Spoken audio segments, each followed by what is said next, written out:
యాక్చువల్గా అందరికీ నల్గొండ గద్దర్ గారిగానే ఫేమస్ అయినటువంటి మా నరసన్నని 2 మాటలు మా పిల్లల్ని అందరినీ దీవించాలి. మా రాంబాబు, మా రాంబాయి, మా రాజును కూడా బ్లెస్ చేసిపోవాలన్న. అక్క మొట్టమొదటిగా అక్క మీకు నేను పెద్ద ఫ్యాన్ అయిపోయానా. మనం చాలా మూవీ ఆడియో ఫంక్షన్లలో యాంకర్స్ని చూస్తాం.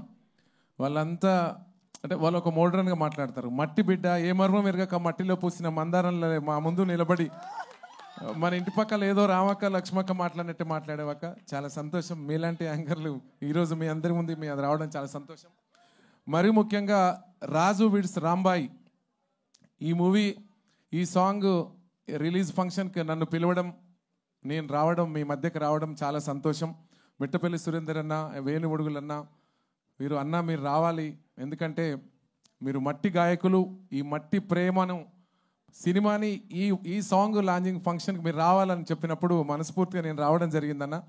అదే మాదిరిగా మిట్టపల్లి సురేందర్ మరీ ముఖ్యంగా ఈ సాంగ్ రాసినటువంటి రైటర్ గురించి మాట్లాడితే, ఈ సింగర్, నేను కూడా ఒక సింగర్గా నేను చెప్తా ఉన్నా, పాట పాడితే సింగరే గుర్తుంటాడు, మిట్టపల్లి రాస్తే మాత్రం రైటర్ గుర్తుంటాడు అందరికీ.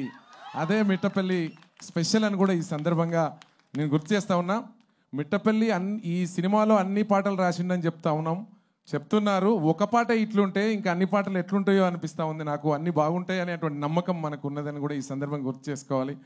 అదే మాదిరిగా సంగీత దర్శకులు మన సురేష్ బొబ్బిలి, పేరు చూస్తే బొబ్బిలి ఉంటుంది, కానీ ఆయన పసిపాప మనసున్నోడు, మంచి మనసున్నటువంటి మిత్రుడు, నా తమ్ముడు. దీనికి సంగీత దర్శకుడిగా ఉండడం, ఆ సౌండ్ చూస్తుంటేనే నాకు అనిపిస్తుంది ఇంత మంచి సాంగ్ నాకు నేను పాడలేకపోయినా ఏంది, నేను పాడితే బాగుండు అనేటువంటి పాట అనిపించింది. నా సందర్భంగా నేను గుర్తు చేస్తా ఉన్నా. వేణువుడుగులన్న అదే మాదిరిగా వేణువుడుగులన్న కూడా ఆనాడు విరాట పర్వం సినిమా నుంచి నేను చూస్తూ ఉన్నా. ఈరోజు ఈ కార్యక్రమానికి మీరు రావాలన్నప్పుడు మనస్ఫూర్తిగా వచ్చానా. ఏది ఏమైనప్పటికీ టీం వర్క్, వీళ్ళ పేర్లు బోస్ గారు తమ్ముడు కూడా చాలా ఫ్యాషన్ ఉన్నటువంటి సంగీత మన డైరెక్టర్ గారు. అదే మాదిరిగా నేను ఒక చిన్న లైన్ ఈ సినిమాలో నేను విన్నానా, ఆ కథ ఆ లైన్ వినే అనుకున్న ఈ సినిమా చాలా పెద్ద హిట్ అయిపోతుందని. ఎందుకంటే అది నేను కూడా చెప్పకూడదు. అంటే పేదవాళ్ళ ప్రేమల్లో అంటే ఈ హీరో హీరోయిన్ ఇప్పుడు రాజు కానీ రాంబాయి కానీ వీళ్ళు ఏదో పెద్ద ధనవంతుల పిల్లలు, బంగ్లాల కోటల్లో ఉన్న పిల్లలు గారు. ఈ సినిమాలో ఇందిరమ్మ హౌజులల్లో పుట్టిన ఆ బజార్లో ఈ పక్క వీధిలో రాజు రాంబాయి బతికేవాళ్ళు. అయినా పేదవాళ్ళ ప్రేమలో కూడా తండ్రులు పిల్లోడికి సెటిల్ కాకపోతే నా బిడ్డని ఇంత మంచి రాంబాయిని నేను ఇయ్యనని చెప్పి ఆ తండ్రి అనడం అనేది జరిగింది అనిపిస్తుంది అన్న. నిజ జీవితంలో అది నాకు కూడా జరిగిందన్న. నేను చిన్నప్పుడు కారు డ్రైవర్గా ఉన్నని చెప్పేసి నాకు మామ వరుస ఉన్న నాకు పిల్లని ఇవ్వలే. అబ్బాయి ఏం చేస్తున్నట్టే డ్రైవర్కి ఏమి ఇష్టమయ్యా అనుకున్నారు. కానీ ఈ రోజుల్లో నేను టాప్ పొజిషన్కి వచ్చినప్పుడు అరే నేను మిస్ అయినా, ఇట్లంటోని మిస్ అయినా, ఇంత గొప్ప గాయకుని మిస్ అయినా అని అనుకుంటాడు. ఏదో ఒక రోజు మన రాజును చూసి కూడా అలా మామ అట్లా అనుకునే రోజు రావాలని మనస్ఫూర్తిగా నేను కోరుతా ఉన్నాను కూడా ఈ సందర్భంగా గుర్తు చేస్తూ. అదే మాదిరిగా మన మంచు మనోజ్ అన్న ఎక్కడ ఉంటే అక్కడ విజయం ఉంటుంది. కొంతమందికి మంచు ఒక పురుషుడు విజయం వెనక ఒక స్త్రీ హస్తం ఉంటుంది. ఆ స్త్రీనే మన మౌనిక మన మధ్యన ఉంది అని కూడా ఈ సందర్భంగా నేను గుర్తు చేస్తున్నా. కొంతమందికి ఎందుకు వస్తుందో కానీ లేటెస్ట్గా వస్తుంది. అన్నకు కూడా ఇప్పుడే, ఎందుకంటే తెలుగు ప్రజలందరూ కూడా ఈనాటి యూత్, మా ఇంట్లో నా బిడ్డలు 2 ఉంటారు. అన్న ఈరోజు మన మంచు మనోజ్ అన్న వస్తుండు, ఈ ఫంక్షన్కి నువ్వు తొందరగా పో అని చెప్పారు. కానీ నేను ముందే వచ్చి ఉన్న, అన్న లేటుగా వచ్చాడు, అది వేరు. అది చాలా సంతోషం. మరి మౌనిక కూడా మీ జంట చాలా సూపర్ నాన్న, చాలా సూపర్. మీరు ఎంతో, ఎందుకంటే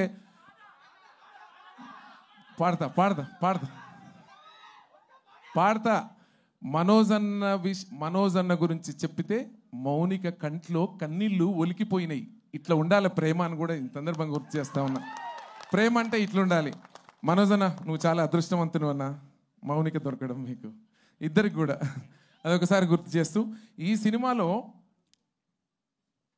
మిట్టపల్లి సురేందర్ అన్న ప్రతి లైన్ కూడా అందరు రాస్తారు, కానీ పేపర్ చూడకుండా పాట మొత్తం పాడి వినిపించాడు. అది మనవాడి దమ్ము, మన మిట్టపల్లి సురేందర్ అంటే అది అని కూడా ఈ సందర్భంగా. మన మ్యూజిక్ డైరెక్టర్ తమ్ముడు కూడా ఎన్నో హిట్లు ఉన్నాయి. నాకే తెలియదు, నేను జర సినిమాల పట్ల కొంచెం చాలా తక్కువ అవగాహన ఉంటుంది, నాకే తెలియదు అన్ని ఇట్లున్నాయని. ఆ ఇట్లన్నీ నేను వింటుంటే ఇంత గొప్పవాడ మనోడు సురేష్ బొబ్బిలి అంటే అనుకున్నా. అదే మాదిరిగా పేరు పేరున పెద్దలందరికీ, పత్రికా విలేకరులందరికీ, వచ్చినటువంటి ఆడియన్స్ అన్నలకు తమ్ముళ్ళందరికీ పాట అంటే నేను ఏం పాటను పడాలి? ఈ సినిమాలో ఒక చిన్న హుక్ లైన్ ఒకటి మంచిది ఉంటుంది. రంబాయి నీ మీద నాకు మనసాయనే, సౌండ్.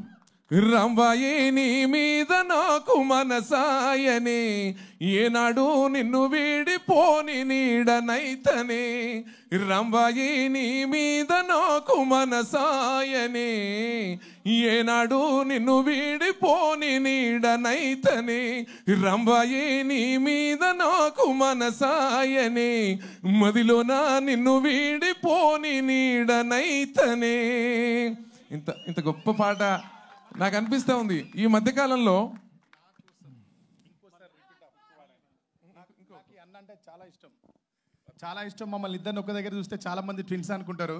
మేము ఫారిన్ అటు ఇటు పోయినప్పుడు ఎయిర్పోర్ట్లో అందరు ఈయనని నువ్వు సురేంద్ర అన్న అని అడుగుతారు, నన్ను నువ్వు నర్సిరెడ్డి అన్న అని అడుగుతారు. అంత ఇష్టం అన్న నాకు. అన్న ఇంత పెద్ద లెజెండరీ సింగర్ అయి ఉండి మేము అడగంగానే మా కోసం ఇక్కడికి వచ్చినందుకు మిమ్మల్ని అందరినీ ఒకటే రిక్వెస్ట్ చేస్తున్నా, ఈ అన్నను అందరం అభినందించాలి. కాబట్టి పాడుతున్నంతసేపు చప్పట్లు కొట్టున్నాను అన్న కోసం, ఇంతకంటే నేను ఏమి ఇవ్వలేను అన్న నీకు. Thank you. నాకు ఎందుకంటే గొప్ప గొప్ప పాటల్ని సమాజానికే ఇచ్చిన గొప్పవాడవు. ఓకే, నాకు ఎందుకంటే ఇందులో హుక్ లైన్ చాలా అద్భుతం. నాకు తెలిసి 2025లో ఏ ఆటోలో చూసినా, ఏ ట్రాక్టర్లో చూసినా, ఎక్కడ చూసినా ఇదే పాట ఉంటుంది. ఇదే కాదు, 5 నుంచి 30 వరకు 5 ఏళ్ళు ఉంటుంది, రాసి పెట్టుకోండి.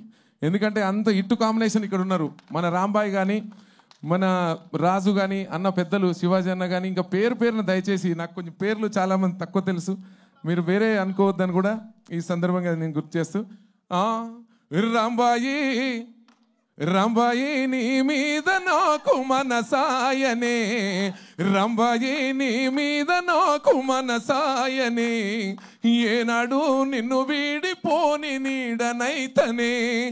రంబాయి నీ మీద నాకు మనసాయనే, ఏనాడు నిన్ను వీడిపోని నీడనైతనే.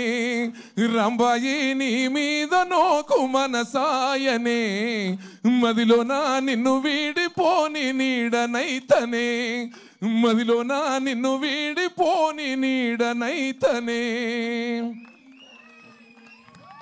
అంటే ఇది పేద ప్రేమ, అంటే 2 ఇందిరమ్మ ఇండ్ల మధ్యన కలిగిన లవ్ స్టోరీ. పేద ప్రేమ చాలా పవిత్రంగా ఉంటుంది, మీకు తెలుసు. ఇంకోటి నేను చెప్పను. Bye. Thank you so much అన్న. Thanks a lot.